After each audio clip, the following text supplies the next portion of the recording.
Assalamualaikum warahmatullahi wabarakatuh. Jumpa lagi dengan Ibu. Gimana kabarnya? Sehat semua? Alhamdulillah ya. Sebelum kita mulai pembelajaran kali ini, kita berdoa dulu menurut agama masing-masing. Berdoa dimulai. Nah, doa selesai. Nah, untuk video kali ini kita akan membahas mengenai zat adiktif pada makanan. Nah, adapun tujuan dalam pembelajaran kali ini adalah diharapkan nanti setelah mempelajari video ini kalian dapat mengetahui macam-macam zat adiktif, baik itu zat adiktif alami maupun zat adiktif buatan. Kemudian dapat menjelaskan fungsi dari zat adiktif tersebut ya. Dan yang terakhir diharapkan juga kalian bisa tahu apa sih efek samping atau efek dari penggunaan zat adiktif buatan bagi kesehatan. Nah, baiklah kita mulai. Sebelum mengetahui tentang zat adiktif atau pengertiannya, sebelumnya bertanya dulu, apa sih fungsi makanan untuk tubuh kita atau apa fungsi kita makan sehari-hari? Nah, baiklah, ada yang bisa menjawab? Oh iya. Nah, salah satunya adalah ya sumber energi yang diperlukan tubuh ya. Jadi energi untuk kita melakukan aktivitas sehari-hari. Kemudian apalagi? Ya pertumbuhan sel ya, pertumbuhan sel baru. Jadi fungsi makan itu adalah untuk pertumbuhan sel ya. Kemudian ada yang tahu lagi? Iya, untuk mengganti sel-sel rusak yang di dalam tubuh ya. Jadi fungsi kita makan itu bisa memperbaiki sel-sel rusak yang ada di dalam tubuh kita. Selain itu apalagi? Menunjang dan mengatur proses metabolisme yang ada di dalam tubuh ya. Selain kita tahu bahwa fungsi makanan tadi, tetapi makanan apa sih yang bisa berfungsi yang seperti yang kita jelaskan tadi ya, yang kita paparkan tadi. Jadi makanan itu harus sehat. Bagaimana makanan sehat? Makanan sehat itu yaitu mengandung bahan-bahan yang berguna atau diperlukan di dalam tubuh kita, mengandung vitamin, protein, yang lain dan lain-lain ya. Jadi harus mengandung bahan yang diperlukan oleh tubuh kita. Kemudian yang kedua, makan itu harus higienis, jadi bebas dari bahan-bahan yang berbahaya bagi tubuh, yang sehat ya. Kemudian suhunya harus normal saat dimakan, jadi suhunya tidak terlalu tinggi maupun tidak terlalu rendah. Itu adalah makanan sehat yang bagus digunakan atau dikonsumsi untuk kita. Kemudian makanan itu tidak sulit untuk dicerna. Jadi makanan yang sulit dicerna itu juga tidak baik atau tidak sehat untuk tubuh kita. Baiklah, jadi sudah kita tahu fungsi makanan, kemudian makanan sehat itu bagaimana. Baru kita pelajari tentang zat adiktif ya. Zat adiktif itu sendiri adalah zat yang ditambahkan atau dicampur di dalam makanan ya pada saat kita mengolah makanan. Baik itu yang kita tambahkan secara sengaja maupun tanpa kita sadari atau tanpa kita disengaja ya. Zat adiktif yang ditambahkan itu misalnya fungsinya adalah untuk memperbaiki tampilan, kemudian meningkatkan cita rasa sehingga makanan itu enak kita makan atau kita konsumsi. Kemudian memperkaya kandungan zat ya. Kemudian tidak cepat busuk atau awet apabila kita simpan ya dalam waktu yang beberapa lama gitu. Nah, kemudian zat adiktif yang bisa berfungsi tersebut itu dikelompokkan, ada yang zat adiktif alami dan zat adiktif buatan. Kalau yang alami itu biasanya zat adiktif itu berasal dari tumbuh-tumbuhan, kemudian buah-buahan ya, yang aman bagi tubuh kita. Kemudian untuk zat adiktif buatan itu biasanya berasal dari zat-zat kimia. Bahkan zat-zat kimia tersebut bisa berbahaya bagi tubuh kita ya. Nah, kemudian berdasarkan fungsinya, zat adiktif itu dibedakan menjadi 4. Yang pertama zat pewarna, kemudian pemanis, kemudian zat aditif itu sebagai penyedap rasa, kemudian sebagai pengawet. Jadi ada 4. Yang pertama pewarna, pemanis, penyedap rasa, dan pengawet. Baiklah, kita bahas satu persatu. Yang pertama adalah zat aditif pewarna ya. Tujuan kita memberi pewarna atau zat aditif tambahan berupa pewarna itu adalah untuk membuat makanan itu terlihat menarik ya pada saat kita makan. Jadi pada saat kita lihat, oh menarik makanan ini, lalu bisa menimbulkan selera makan kita atau menggugah selera makan kita. Jadi tujuan warna tadi adalah untuk melihat terlihat supaya menarik, kemudian menggugah selera makan kita. Jadi bisa dilihat ya, biasanya makanan-makanan yang warnanya lebih menarik itu kita lebih tertarik untuk mengkonsumsinya. Nah, pewarna itu ada 2 dan sama ya. Jadi pewarna itu ada yang alami dan ada pewarna buatan. Yang alami itu berarti dari bahan-bahan alami seperti yang sudah Ibu jelaskan di awal tadi ya. Untuk zat biasanya warna kuning, siapa yang tahu warna kuning itu berasal dari apa? Iya, benar sekali, dari tanaman kunyit ya. Nah, kemudian untuk warna hijau siapa yang tahu? Ya, daun suji. Kemudian ada lagi yang lain, daun pandan ya, dan lain-lain. Itu bisa menimbulkan warna hijau. Kemudian ada lagi yang warna coklat. Itu biasanya berasal dari buah coklat. Dan warna kecoklatan, merah kecoklatan, itu biasanya dari daun jati ya. Kemudian untuk warna kuning kemerah-merahan biasanya, ayo siapa yang tahu? Iya, wortel. Wortel itu akan menghasilkan warna kuning agak kemerah-merahan ya, atau mengarah ke warna oranye. Nah, pewarna alami itu memiliki kelebihan yaitu aman dikonsumsi karena berasal dari bahan-bahan alami. Kemudian biasanya kalau menggunakan bahan alami itu menghasilkan aroma yang khas dari tanamannya tersebut ya. Jadi aromanya enak terciumnya, kemudian khas ya. Jadi ada kelebihan tersendiri kalau kita menggunakan pewarna alami. Kemudian untuk pewarna alami ini memiliki kekurangan juga. Selain kelebihan, dia juga memiliki kekurangan, yaitu biasanya warnanya itu terbatas. Jadi ada warna-warna tertentu saja yang dihasilkan dari tanaman atau dari bahan alami, dan warnanya tidak begitu tajam atau tidak mencolok ya, kurang tajam seperti pewarna yang nanti kita bahas tentang buatan ya. Kemudian selain tidak begitu tajam, juga tidak praktis. Jadi kita perlu mengolahnya dulu ya, kita olah dulu, kemudian kita proses, kemudian kita haluskan dulu bahan yang mau kita ambil warnanya tadi, misalnya dari buah kunyit. Jadi kita bisa kita parut dulu, kemudian kita campurkan dengan air, kemudian kita saring, kemudian dari hasil saringannya tadi baru kita hasilkan untuk zat aditif alaminya. Jadi perlu proses yang cukup panjang ya, jadi tidak praktis kalau penggunaan bahan alami. Nah, berikutnya Ibu akan menjelaskan tentang pewarna buatan atau pewarna sintetis. Pewarna sintetis di sini berasal dari zat kimia ya, atau bahan-bahan kimia. Contohnya di sini tartrazin. Jadi kalau kalian makan makanan kemudian pada kemasannya itu ada tulisan tartrazin, berarti dia mengandung pewarna sintetis dan warna makanannya itu berwarna kuning kalau tartrazin. Kemudian ada lagi tulisannya misalnya pada kemasan itu amaran, berarti warna yang dihasilkan atau makanan itu berwarna merah ya. Kemudian ada lagi mungkin sunset yellow, itu berarti oranye.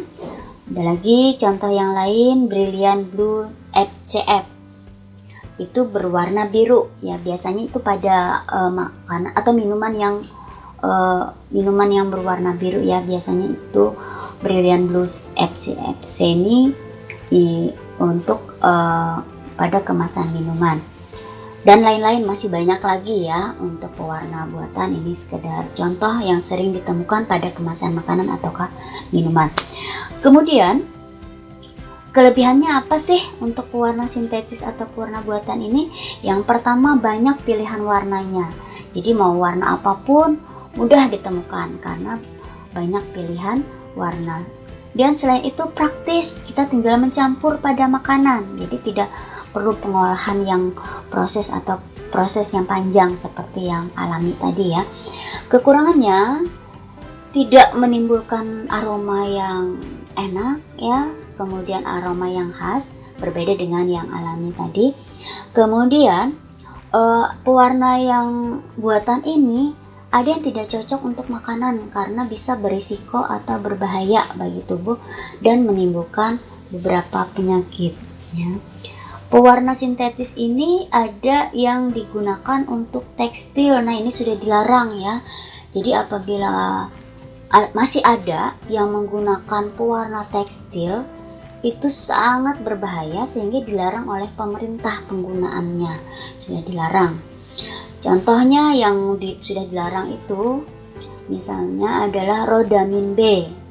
Kenapa jadi dilarang? Karena bisa menyebabkan iritasi pada saluran pernapasan, kemudian iritasi pada kulit apabila dikonsumsi yang dimasukkan di dalam makanan dan makanan kita makan, itu bisa menyebabkan berbagai macam penyakit, yaitu iritasi pada pernapasan, iritasi pada kulit, kemudian iritasi pada mata, kemudian pencernaan, dan bahkan bisa menyebabkan kanker hati. Jadi sangat berbahaya apabila dikonsumsi masuk ke dalam tubuh kita. Selain itu yang sudah dilarang itu pewarna tekstil sebenarnya ya, tapi ada beberapa orang yang menggunakannya tanpa disadari bahwa itu sangat berbahaya bagi tubuh, yaitu methanol yellow. Ini menimbulkan warna kuning pada makanan, tapi ini sudah dilarang penggunaannya. Sama halnya dengan rodamin B tadi, dia bisa juga menyebabkan iritasi pada saluran pernapasan, kemudian pada kulit, pada mata, kemudian kanker, yaitu kalau methanol yellow ini menimbulkan kanker pada kandung kemih ya. Kalau yang rodamin B tadi pada hati, sedangkan ini pada saluran kemih atau kandung kemih. Jadi jangan sampai kita mengkonsumsi makanan yang ada bahan pewarna buatan atau tekstil. Setelah yang kita bahas pertama tadi tentang pewarna, yang kedua adalah pemanis ya, zat aditif pemanis. Siapa yang tahu apa fungsi pemanis? Iya, benar sekali. Pemanis yaitu untuk menambah rasa manis pada makanan maupun pada minuman.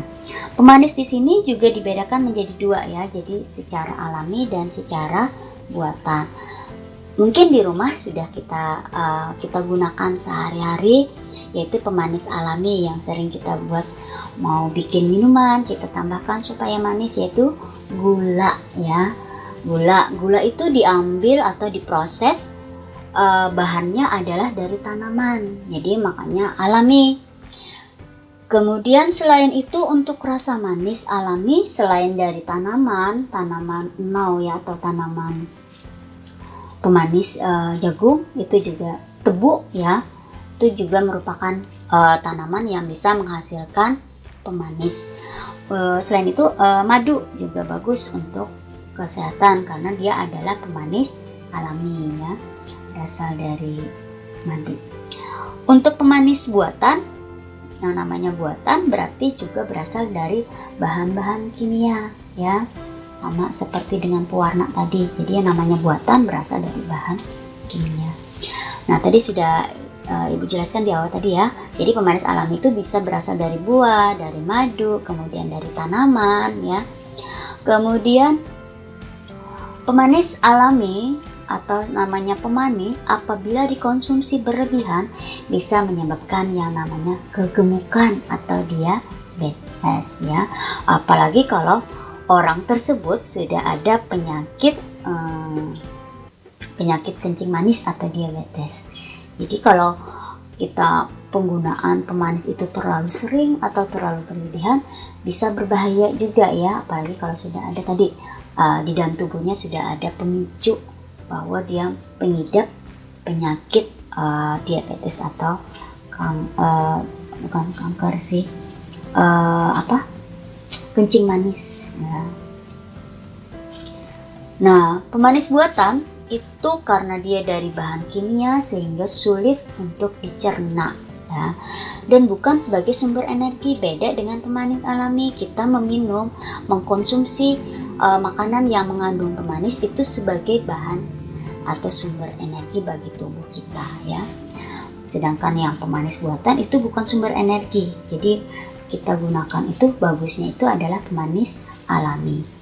Contoh untuk pemanis buatan di sini adalah yang antara lain sakarin, kemudian natrium siklamat, magnesium siklamat, kalsium siklamat, dan aspartam.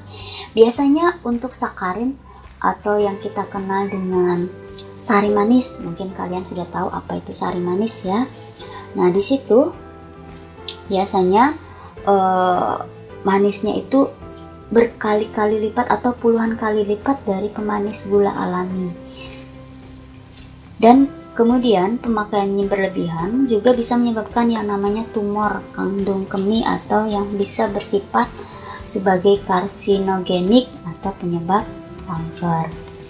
Yang berikutnya adalah penyedap rasa. Penyedap rasa berarti yang namanya penyedap rasa, makanan yang ditambahkan penyedap rasa bisa menimbulkan atau menambah cita rasa makanan itu sendiri. Dan mungkin pada saat kita proses itu yang seharusnya ada cita rasanya, pada saat proses bisa hilang, atau untuk menambahnya lagi kita tambahkan penyedap rasa. Penyedap rasa ada dua macam. Yang pertama penyedap rasa alami dan penyedap rasa buatan. Penyedap rasa alami antara lain seperti garam, gula, kemudian lada, cabai ya, atau yang lain-lain itu juga bisa digunakan sebagai penyedap rasa alami. Sedangkan penyedap rasa buatan itu seperti MSG, monosodium glutamat, atau yang dikenal dengan petsin ya. Nah, di sini petsin di sini memang penggunaannya biasanya sering digunakan karena apa? Setiap kali makanan diberi petsin atau MSG itu biasanya cita rasanya sangat enak atau menggiurkan ya. Jadi menggugah selera bagi kita apabila ditambahkan penyedap rasa buatan. Kalau untuk yang alami biasanya kita perlu lebih banyak ya, perlu berkali-kali karena cita rasa yang ditimbulkan bahan alami ini biasanya kurang tajam rasanya. Jadi tidak tapi terasa.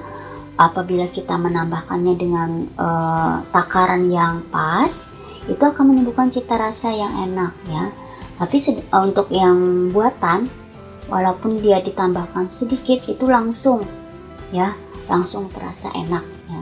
Bahkan apabila penyedap rasa ini yang buatan ya, kalau sering kita gunakan itu bisa menyebabkan yang namanya kecanduan atau ketergantungan.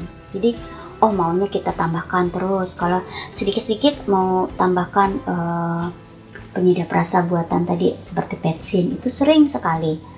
Karena apa? Karena menimbulkan cita rasa yang sangat tinggi untuk makanan apabila ditambahkan penyedap rasa buatan tadi ya.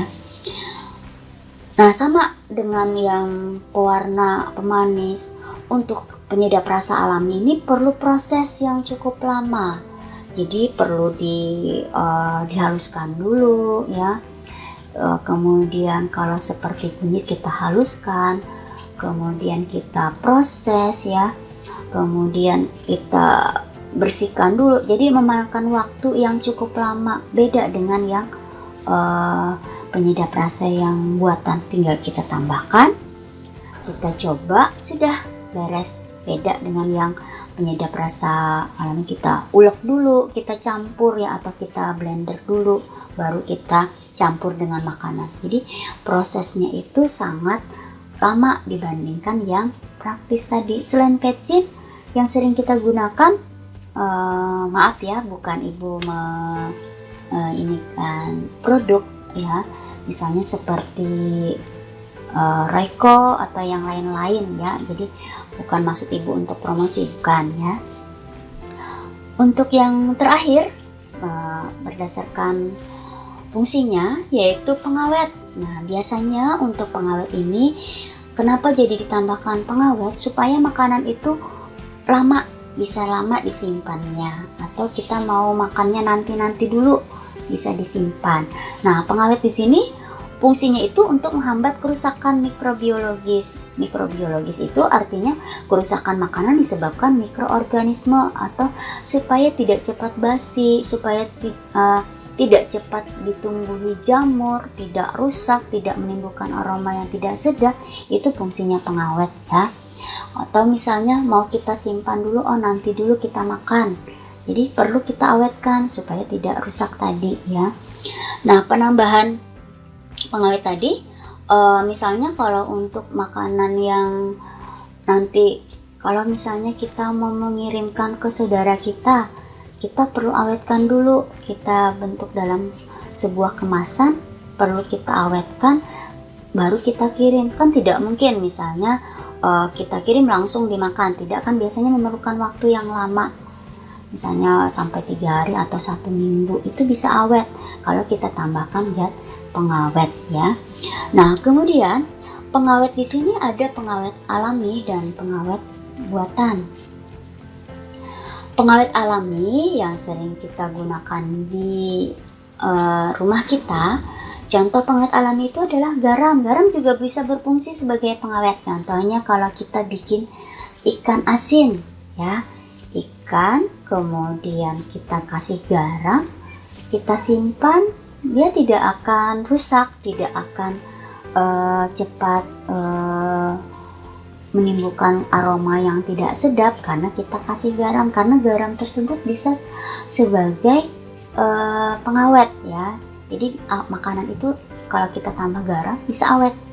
Nah, begitu.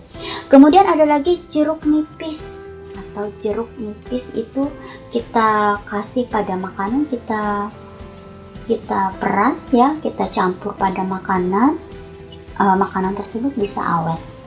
Contohnya kita bikin asinan ya.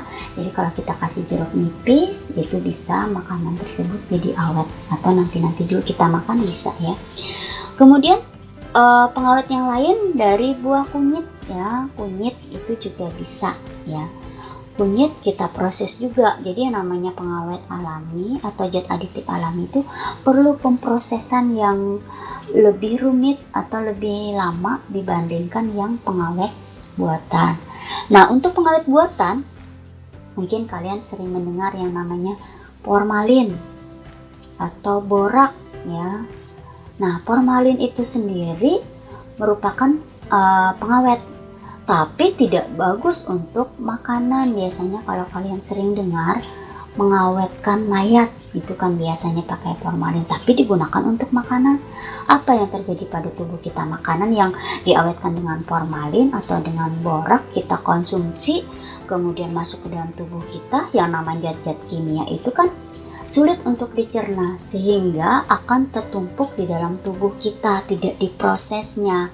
Karena makanan yang bagus itu mudah diproses atau mudah dicerna. Kalau tertumpuk di dalam tubuh kita, itu bisa menyebabkan yang namanya penyakit tumor ya, atau lebih parahnya lagi penyakit yang berbahaya itu adalah kanker.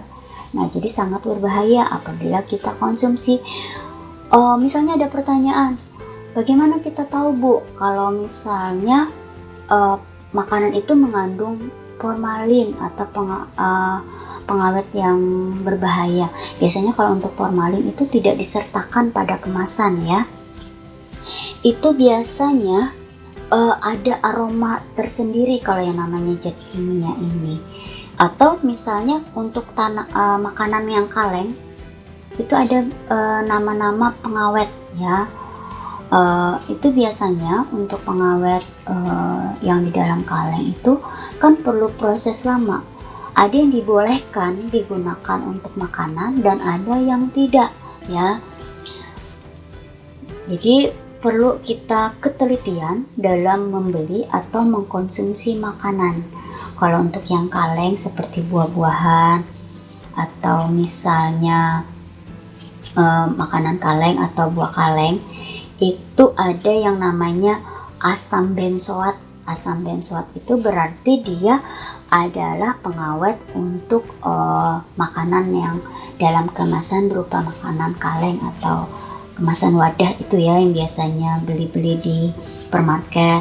Kalau yang seperti formalin, borak dan lain-lain itu biasanya kemasan-kemasan yang tidak disertakan tulisannya di kemasan. Jadi karena dia dilarang, jadi orang yang membuat tidak mungkin menulis namanya pada kemasan, ya. Jadi itu tidak diperbolehkan dimasukkan di makanan karena apa? Tadi bisa menyebabkan atau bersifat karsinogenik atau bisa pemicu penyakit kanker. Nah, kemudian kita bahas berikutnya adalah efek penggunaan zat aditif. Ada beberapa zat aditif pada makanan yang memiliki efek samping bagi kesehatan. Antara lain misalnya pemanis buatan seperti aspartam, kemudian sakarin, natrium siklamat itu biasanya pada kemasan minuman. Contohnya minuman yang bersoda. Kalian mungkin sering ya minum minuman yang kemasan dalam botol, kemudian dalam kaleng, itu biasanya menggunakan pemanis berupa pemanis buatan aspartam dan sakarin. Kenapa? Kalau menggunakan gula, tidak mungkin minuman kemasan itu manisnya sangat manis. Nah, jadi kalau misalnya orang memproduksi minuman yang manisnya melebihi manis, ini biasanya kan mengalami kerugian, apalagi misalnya harganya lebih murah. Nah, kalian mungkin sering makan atau minum jajanan di luar, minuman yang dimasukkan di dalam seperti minuman akuarium. Itu perlu kehati-hatian kita dalam memilih minuman atau membeli minuman di luar. Untuk lebih amannya kita bikin aja di rumah. Kita tahu apa yang kita tambahkan gula atau apa. Kalau kita jajan di luar, kita tidak tahu apakah itu manisnya gula ataukah manis yang digunakan pemanis buatan seperti aspartam, sari manis tadi ya. Sering sekali digunakan oleh penjual-penjual supaya menghasilkan untung yang lebih banyak. Kalau beli gula kan harganya misalnya satu kemasan kecil untuk sari manis itu paling berapa ya? 1.000 atau 2.000 atau 3.000, ibu kurang tahu karena ibu tidak pernah beli ya, dibandingkan gula yang 1 kilo berapa kita beli manis paling pakai sendok teh kecil, itu manisnya luar biasa. Beda dengan gula, kalau kita bikin minuman pasti kan beberapa sendok makan kita tambahkan supaya manisnya lebih manis. Nah, jadi kalian perlu kehati-hatian dalam membeli minuman supaya apa? Supaya tubuh kita bisa terjaga dari hal-hal yang berbahaya bagi kesehatan.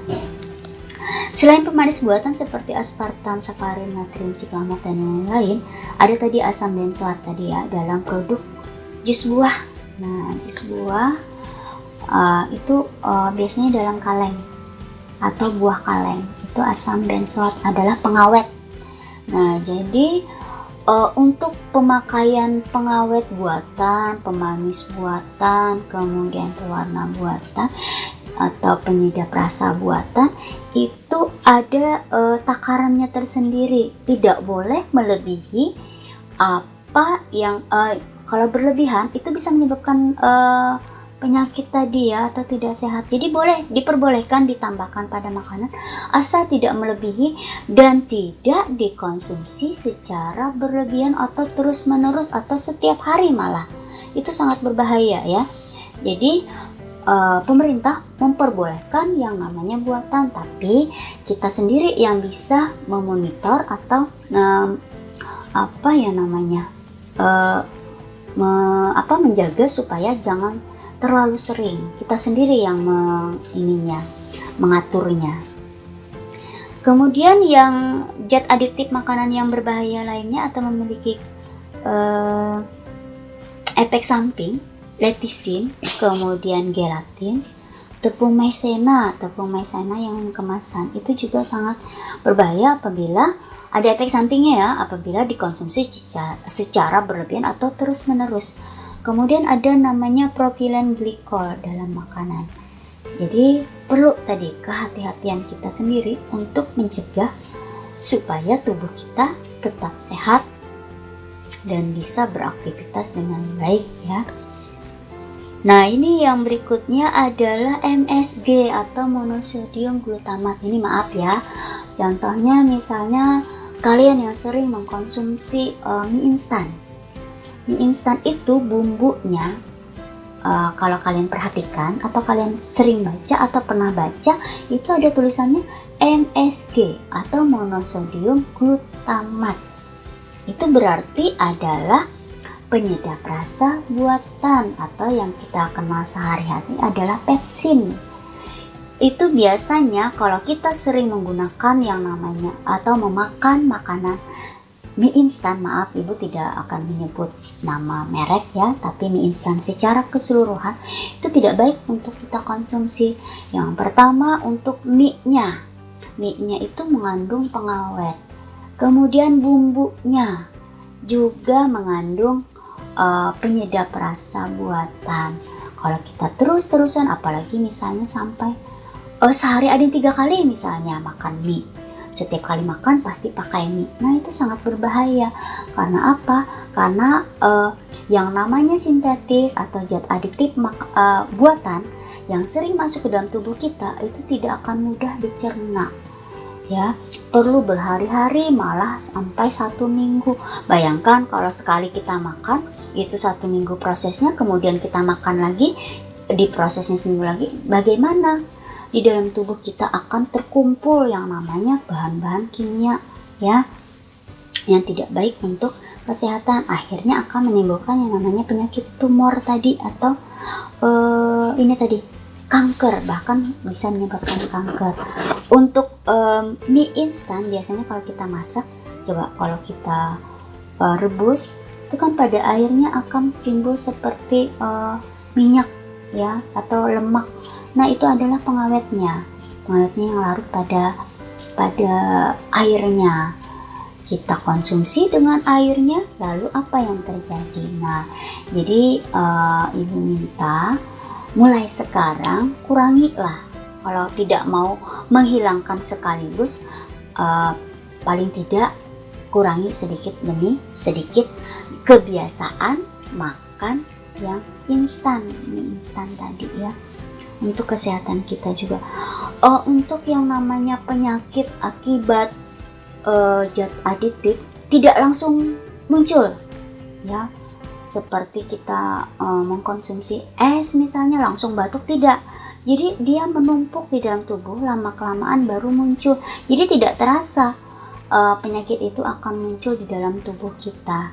Jadi bertahap ya, tidak langsung misalnya 5 tahun yang akan datang baru ketahuan, atau misalnya malah ada yang sampai 1 bulan, kenapa perutku sakit, itu bisa menimbulkan yang namanya akibat dari apa yang kita makan tidak sehat atau mengandung bahan kimia ya, bahan aditif. Kemudian nitrat dan nitrit pada sosis atau produk olahan daging. Nitrat dan nitrit ini biasanya pengawet yang bisa menyebabkan olahan daging atau sosis itu berwarna segar kemerah-merahan. Jadi itu juga pengawet. Nah, berarti apa? Sosis dan olahan daging yang dalam bentuk kemasan, misalnya yang terbiasa makan burger misalnya. Hari-hari Bu, saya suka makan burger. Kemudian minumannya minuman yang bersoda. Nah, itu tidak bagus ya. Apalagi misalnya kayak burger, dagingnya itu sudah mengandung pengawet buatan ya, Atau sosis, Bu saya suka sosis Bu, sering kalau beli sesuatu makan sosis atau makan nasi dicampur dengan sosis, itu sebenarnya tidak baik dikonsumsi secara terus-menerusan atau secara berlebihan tadi. Paling tidak kalian bisa mengurangi sedikit demi sedikit. Nah, kemudian untuk minuman itu yang namanya sulfit, itu dalam bir, kemudian dalam anggur atau sayuran kemasan. Siapa yang pernah makan sayuran tapi dalam kemasan? Itu biasanya di supermarket ada kan sayuran yang sudah siap saji yang berupa kemasan. Itu biasanya mengandung pengawet tadi ya, supaya tidak cepat busuk sayurannya. Yang lebih aman itu kita beli di pasar, kita olah, kita proses, makan. Nah, itu lebih alami ya, itu lebih baik. Nah, dari beberapa zat aditif pada makanan yang diduga memiliki efek samping tadi, ada dampak negatifnya ya, ada beberapa dampak negatif yang timbul dari zat aditif buatan yang kita konsumsi setiap hari atau bahkan terus menerus. Karena tadi apa? Zat aditif buatan itu bisa menyebabkan yang namanya kecanduan atau ketergantungan. Yang pertama, dapat menyebabkan penyakit apabila dikonsumsi secara berlebihan. Nah, jadi Ibu harap jangan dikonsumsi secara berlebihan, apalagi terus menerus karena bisa menimbulkan penyakit. Yang berikutnya juga dapat menimbulkan fungsi organ pencernaan. Karena apa? Makanan kita masuk ke dalam tubuh kita diproseskan dalam sistem pencernaan. Jadi kalau misalnya makanan yang kita konsumsi itu mengandung zat aditif buatan, kan prosesnya di metabolisme di dalam sistem pencernaan, otomatis organ di dalam sistem pencernaan ini akan terganggu prosesnya atau fungsinya karena sulit dicerna tadi ya. Kemudian dapat merusak organ hati. Hati fungsinya untuk apa? Siapa yang tahu hati fungsinya untuk apa? Iya, untuk mencerna atau memproses tentang racun ya.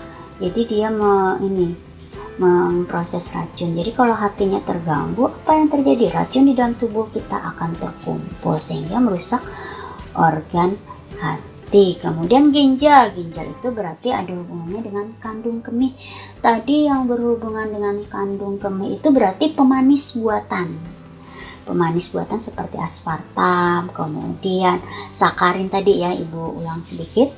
Nah, jadi kalau ginjalnya terganggu, otomatis proses buang air kecilnya akan terganggu ya. Kalau ginjalnya sudah rusak, organ-organ yang lain juga akan terganggu. Jadi yang namanya sistem di dalam tubuh kita, satu organ terganggu, organ yang lain terganggu. Kalau organ yang lain terganggu, sistemnya juga terganggu. Apa yang terjadi? Akhirnya bisa menimbulkan berbagai macam penyakit atau komplikasi. Otak juga bisa ya. Otak tadi karena apa? Kenapa jadi menyerang otak? Karena adanya zat aditif buatan ini menimbulkan ketergantungan. Yang namanya ketergantungan berarti ada tertanam di dalam otak. Lambung juga termasuk apa? Iya, organ pencernaan. Otomatis juga seluruh organ pencernaan akan terganggu. Kalau lambung ini berarti makanan yang seperti yang Ibu bilang tadi, mie instan itu di lambung. Karena apa? Lambung perlu proses yang lebih kuat lagi untuk menghancurkan ya, untuk memproses, karena zat kimia itu sulit untuk dicerna sehingga perlu kerja keras. Artinya kerja keras yang di dalam lambung itu perlu bekerja keras untuk menghancurkan. Tapi akhirnya apa? Karena dia tidak dapat dicerna, akhirnya tertumpuk di dalam lambung sehingga menyebabkan organ lambung tadi rusak. Kemudian yang berikutnya, lebih parahnya lagi, yang berikutnya adalah menyebabkan penyakit kanker ya. Nah, penyakit kanker ini tadi penggunaan zat aditif buatan yang berlebihan atau pemakaiannya salah. Pemakaiannya salah gini, misalnya dosis yang diperbolehkan itu cuma setengah sendok teh. Ini kita karena mau cita rasanya yang lebih enak, kemudian manisnya lebih luar biasa, lalu ditambahkan banyak, itu berarti adalah penggunaan yang salah, sehingga bisa menyebabkan yang namanya berlebihan. Kalau sudah berlebihan, penyakit muncul, akhirnya muncul sehingga menyebabkan penyakit yang lebih berbahaya, lebih komplikasi, yaitu kanker. Yang namanya kanker itu semua organ di dalam tubuh akan rusak ya akibat sel kanker, karena sangat berbahaya. Bahkan penyakit kanker ini merupakan salah satu penyakit yang penyakit yang mematikan ya. Jarang orang yang sembuh karena ada penyakit kanker. Kenapa jadi jarang yang sembuh? Karena penyakit kanker ini diketahui itu setelah kanker itu stadium akut atau stadium akhir. Karena kalau misalnya dari awal-awal itu penyakit kanker ini tidak bisa terdeteksi. Tidak bisa terdeteksi ya. Jadi kita periksa tidak akan terdeteksi secara umum kalau kita periksa. Oh, aku penyakit kanker. Apalagi maksudnya gejalanya itu tidak nampak, seolah-olah kita penyakit biasa. Tapi kalau sudah kita dalam keadaan drop, kita periksa, akhirnya apa?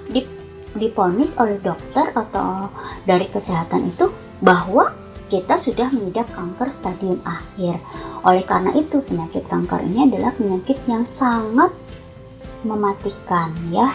Jadi tidak mungkin ketahuan, oh ini aku dalam penggunaan ini misalnya besoknya atau 1 bulan ketahuan langsung penyakit kanker. Tidak.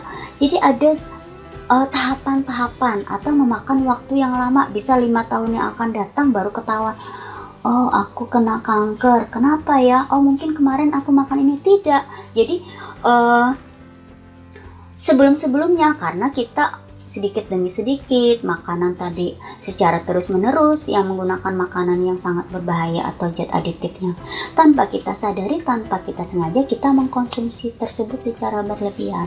Itulah penyebab yang namanya kanker tadi bisa ada di dalam tubuh kita karena kita tidak tahu, sehingga beberapa tahun yang akan misalnya jangka waktu tadi yang misalnya 5 tahun atau 10 tahun baru ketahuan bahwa kita ada penyakit kanker, akhirnya bisa menyebabkan pengobatannya itu tidak secara optimal karena sudah menyebar di dalam tubuh kita. Makanya penyakit kanker ini adalah penyakit yang sangat mematikan ya. Jarang orang yang sembuh dari penyakit kanker. Berikutnya, nah tadi bisa menyebabkan kecanduan atau ketergantungan. Sekali kita mencoba, oh aku besok mau makan lagi, karena ada zat aditif buatan itu mengandung candu ya, atau ketergantungan, menyebabkan ketergantungan kita. Jadi misalnya, oh aku hari ini makan ini, oh besok mau lagi. Karena apa? Karena kita sudah merasa enak, dalam tubuh kita nyaman, kemudian praktis, tinggal beli aja tanpa memprosesnya, tanpa mengolahnya. Nah itulah yang namanya ketergantungan atau kecanduan. Itu juga sangat tidak baik ya bagi kesehatan kita. Nah jadi itu beberapa ya, masih banyak lagi dampak negatif akibat zat aditif buatan yang kita konsumsi. Jadi ibu harap ya, setelah kita tahu dampak negatif yang sudah ini ibu paparkan, beberapa ini yang sudah dipaparkan tadi, ibu harap nanti kalian bisa mewaspadai atau hati-hati paling tidak mengkonsumsi makanan. Sebaiknya itu kita mengolah sendiri. Nah memang tidak praktis tadi ya, apalagi kalau misalnya jajan di warung atau jajan di luar, malas masak. Itulah akibatnya kita bisa terkena yang namanya dampak penyakit akibat dari makanan, karena yang pertama malas masak, mau yang praktis ya, mau cepat tadi ya. Nah itulah ya, jadi kita perlu tenaga, perlu kehati-hatian, perlu waspada yang utama, supaya apa? Kesehatan kita terjaga dengan baik ya. Nah, mungkin itu saja yang bisa Ibu jelaskan kali ini. Mudah-mudahan kalian sudah bisa mengerti sedikit demi sedikit tadi macam-macam zat aditif, pengertiannya dulu tadi ya, pengertiannya, kemudian macam-macam zat aditif, kemudian efek penggunaannya, apa itu dampaknya bagi kesehatan. Ibu harap setelah mempelajari atau melihat video kali ini, kalian bisa paling tidak ada bayangan, oh aku nanti begini, aku nanti perlu hati-hati. Mudah-mudahan seperti itu ya, kita bisa menjaga kesehatan kita supaya kita sehat, bisa beraktivitas dengan baik. Mudah-mudahan bermanfaat video kali ini. Ibu akhiri, wassalamualaikum warahmatullahi wabarakatuh. Terima kasih.